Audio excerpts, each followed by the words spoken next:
Hey y'all, so let's just talk about basil. Basil and basil. I love basil. I love eating it throughout the whole growing season. So I want to tell you how I go about propagating my basil so that I can have more and more without having to break the bank. So of course everyone knows that you can propagate, well, maybe not everybody, but you can propagate basil in water by just taking a cutting from the mama plant and then submerging that stem in the water, and then it will create roots, and then you can replant that. You also have these supermarket basils, the kind that you can get over where the produce aisle is. They usually have like basil, they have mint, they have thyme, all that stuff. But you can get these basils in the supermarket, and typically they have a ton of basils in a small pot. Now, I'm going to attempt for the first time to try to propagate basil this way. So, what I have here is this basil that I purchased from Trader Joe's. And as you can see, it's pretty leggy. So the first thing I'm going to do is just kind of go through here and cut off some of the tops of these, and then I'm going to propagate that in water.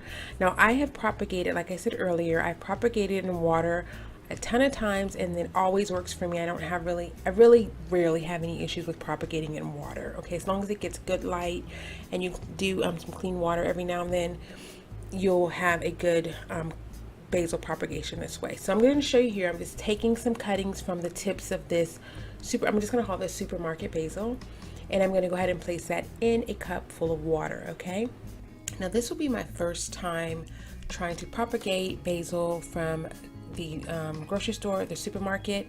So what I'm going to attempt to do is show you how I do that. Now, when you purchase basil from the grocery store or the supermarket, oftentimes by design it is overseeded in that little container. So those basils are not really designed to live a long time. They really just want you to use them for, to get some fresh herbs in your cooking, but then eventually they are going to die off. So by separating the basil or attempting to separate the basil, you're going to give them enough space for the roots to really thrive so that you can have more plants. So what you're seeing here is I'm just cutting, like I'm continuing to cut. Now here I have in the past pulled the bottom leaves off. It's really not, I have not found that to be a necessary step with basil. Typically if I just cut it at an angle and then place it in water, then that's really all that you really need to do. I don't really do anything more to it. So I don't even know if that was a necessary step, but I just went ahead and showed you that people do that, and it has not really made too big of a deal for me.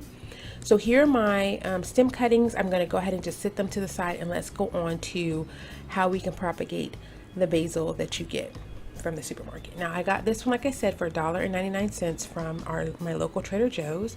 And let me go ahead and work this out of the container. Hold on one second. I'm trying to do this one hand. Let me put my camera down. Okay, so as you can see, this is pretty good and root bound, and the goal here is to break this apart gingerly. I tried for a while, and so I ended up rinsing it off with water. Now I will tell you in the end how this all ended up, but just keep this section in mind as to whether or not it was a success or not. Okay, so I ended up getting a total of 10 plants from that little pot, and I'm going to pot up a total of 8. So I picked the best one, and I'm going to go ahead and try to pot these in the planter. Now I usually would do this outside, so just bear with me here. And I probably should have cut that root a little bit. It is a little bit long, and I definitely don't think there was that many roots to support this little piece of plant. But just anyway, stay tuned to see if this came through. It might have made a beautiful plant. You'll see in the end. But go ahead and get that in the soil there and set it to the side, and I'm going to go ahead and pot up the remaining 7 stems. Okay, so this is what we're looking like. Okay, so now that I have these basils potted up, I ended up with a total of 8, and then some of them I just went ahead and stuck 2 plants in one pot. Now I will say that the basil that we started off with was really leggy. I said that earlier, and I think that it's going to have an impact on the way these actually propagate in the end.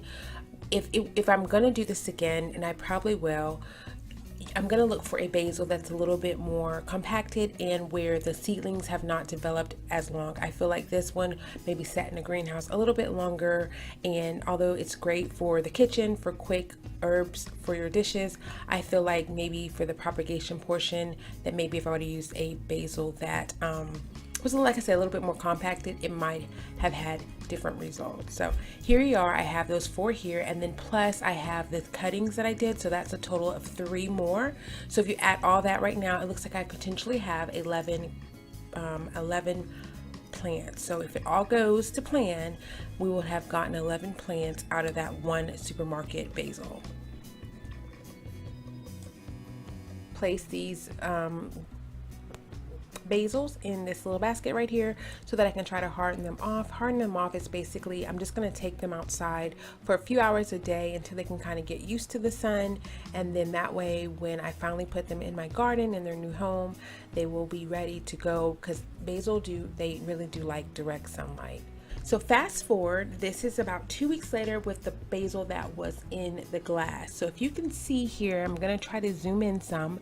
They have really good roots going. And now, I've told you this before, of course the leaves are a little bit yellow because there's no nutrients in the water, but they are growing really good roots. So I know this is a foolproof way of propagating basil.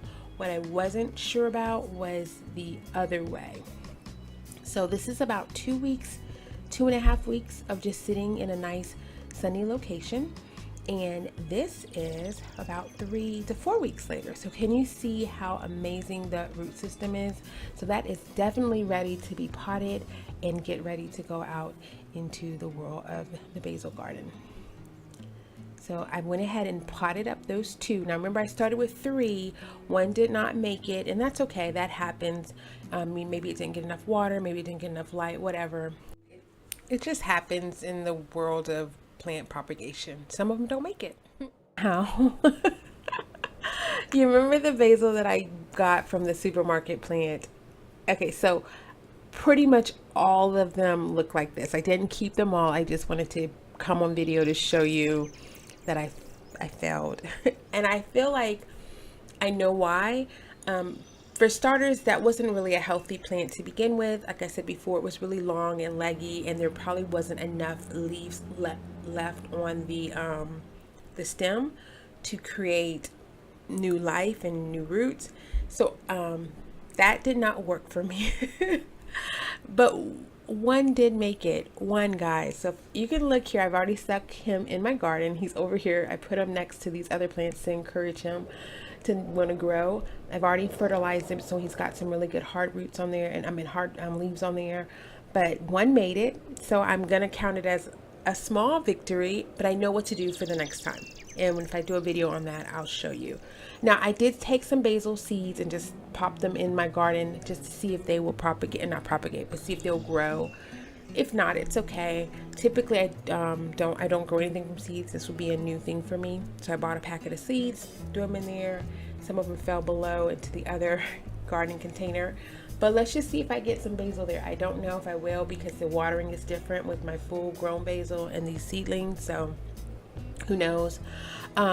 Another thing you can do, and I don't know if you know or not, but you can always cut the basil. If you cut the basil as it gets longer, if you cut it like underneath the second set of leaves, it will then kind of bush out. So you know how in the beginning that supermarket basil was long and leggy?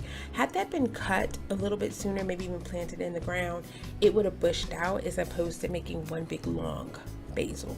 So I'll show you here. If you can look kind of deep in there, you can see I cut that basil right there, and it's already sprouted out to make 2 new leaves. So it goes really, really quickly in terms of growing basil. So that's pretty much all I got, guys, in regards to basil propagation. If you have any questions, please leave them in the comment section down below. If you have any suggestions, also please leave them in the comment section down below. And if I do the basil again from the supermarket, I'll definitely do a video so I can show you if I got any better. I'll see you all in my next video. Bye.